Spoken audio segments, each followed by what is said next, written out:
Nilapitan niya ito na parang humihingi ng sorry. Sa huli, mukhang sumuko na ang mga jackal at tuluyan ng nilubayan ang mag-inang wildebeest.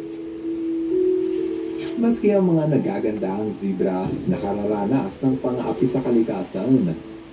Gaya ng grupo ng zebra na ito na umiinom lamang sa tabing ilog nang maya-maya lang biglang umatake ang dalawang buwaya. Sa sobrang higpit ng pagkakakagat, hindi na kinaya nito ang tumakas. Gayunpaman, pursigido pa rin ng zebra na makatakas sa panga ng buwaya.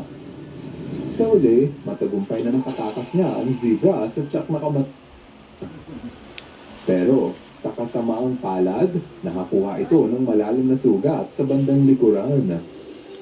Dahil dyan, maaaring hindi na magtagal pa ang buhay ng zebra at tuluyan na itong mamatay dahil sa infeksyon sa sugat. Ang bawat biyahe ko para makuha si Mami. Later. Tuloy mo ang Centrum Advance, complete from A to